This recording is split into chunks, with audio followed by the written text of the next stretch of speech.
Hey everyone, today I'm going to be doing an unboxing and overview of the Neewer F100 7-inch 1280 by 800 screen field monitor. The Neewer F100 7-inch field monitor supports up to 4K import. Along with the F100 field monitor, I had also purchased the Neewer F550 battery charger set. This includes a 2-pack battery replacement. The Neewer F100 screen field monitor does not come with power or battery. I opted to pick up the battery for mobility. I have been doing quite a bit more with my camera. I have the SONY Alpha 6300, which has been my primary video camera. I also take a lot of stills with it. I also have a SONY Alpha 7 III. Both the SONY Alpha 6300 and the SONY Alpha 7 III have a 3-inch display.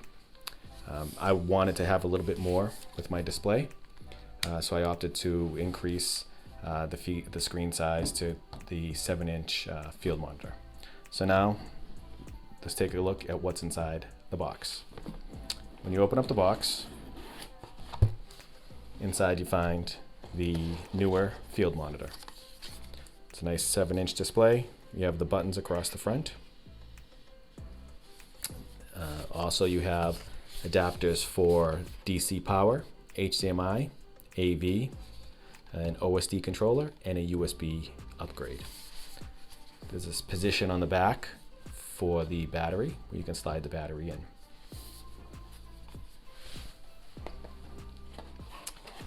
Also included in the contents of the box is you have a barn door.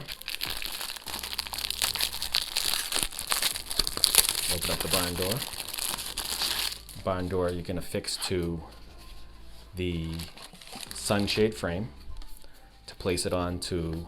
I'll just fix this quickly. You can place this on the monitor to allow for easier viewing in bright sunlight.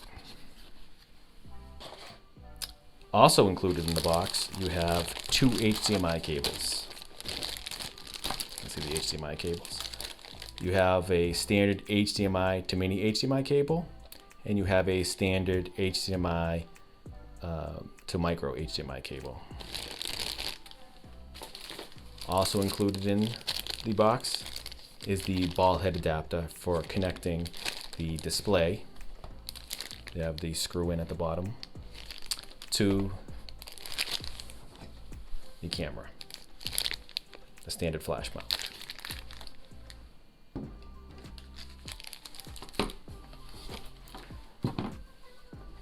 Now that we have taken a look to see what's inside the Neewer F100 7-inch field monitor, let's take a look to see what's included with the Neewer NP F550 battery charger set.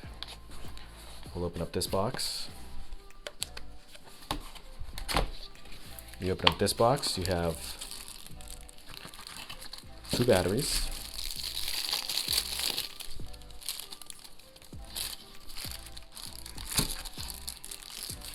Take the plastic off the batteries. I did not open this box prior to this video. I like to be just as surprised as everybody else. There is the battery charger. Batteries slide right into the charger.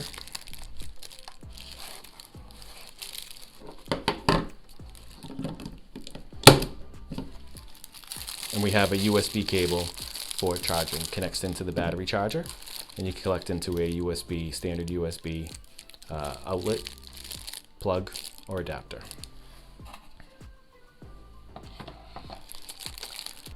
Now that we have all of the contents out of the box, let's connect the Neewer display to the SONY Alpha 6300 camera. First thing I'm going to do is take the battery, slide the battery into the back slot. There is a small button right here that you press to release the battery. Over the display to discuss the buttons. The first is the power indicator. Just the power indicator is the power button. The next set of 4 buttons are custom buttons, which you could use to assign custom functions. The first 2 custom buttons are combination buttons for custom buttons and also navigation on the menus. Right before the custom buttons, there is the menu button, which will allow you to open up the menu options. And adjacent to the menu option, there is additional navigation buttons, which are used for navigation up and down. The first button is the mode button, which allows you to set the input mode. On the back side, you have the USB upgrade, the OSD indicator, the headphone jack, the AV jack, and a HDMI input, then the power jack. If you have the power supply. Also on the back of the device, you have a built-in speaker. What I'll do next is I'll take the ball head and screw it into the bottom of the device.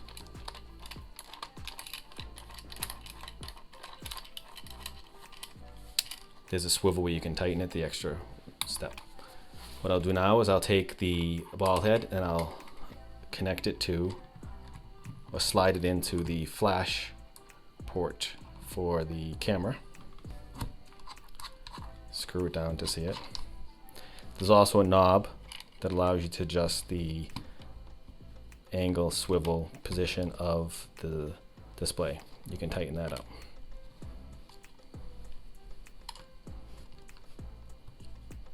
Once the display is affixed, I will plug in the HDMI cable to the side of the display, pop the door, plug in the micro HDMI cable into position. Power on the camera.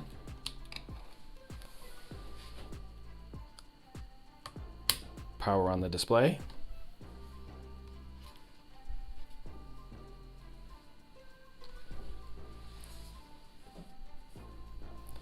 You can see from the display, you can see the camera.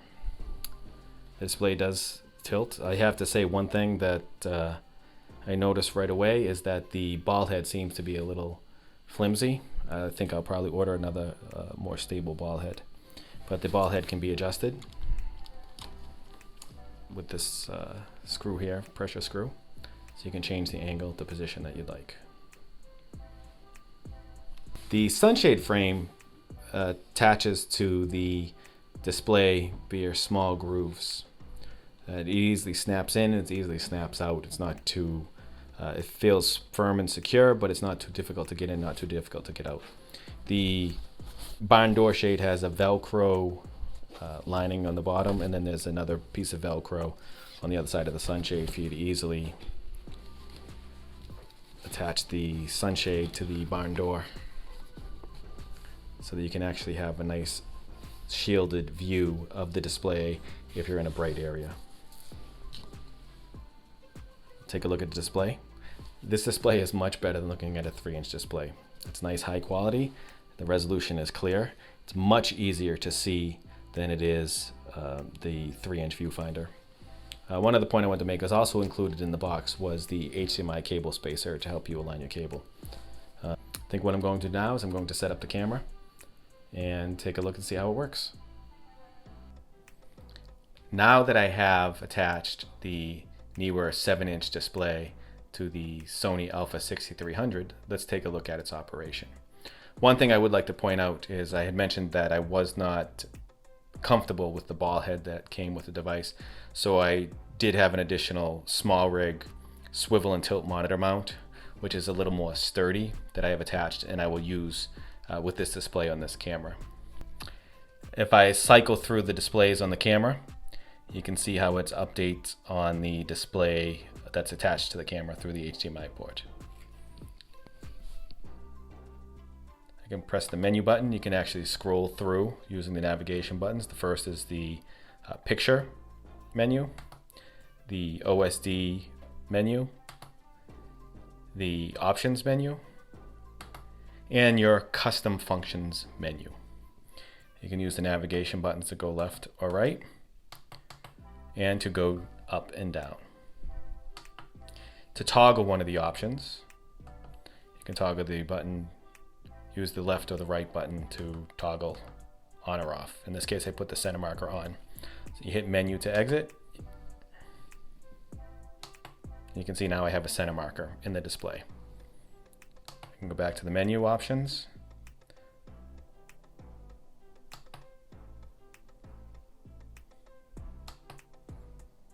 Scroll down to my center marker, toggle it off.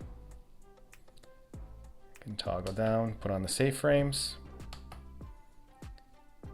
96%. And go back to the menu, I can see my save frames. All in all, I've used this this display for a short period of time. I haven't used it too much yet, but so far I'm pleased with the picture quality. It's much easier to see. It reacts rather well to the change in the displays in the camera.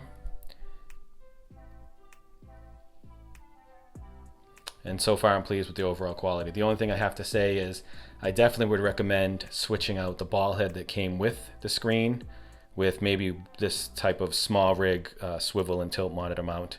It's much more sturdy. I feel a little more secure with it on there. The other one was a little flimsy, the way that the screw felt kind of loose and it was moving and wobbling around. The only other thing that I would do is the HDMI to micro HDMI cable that came with the display is a little long.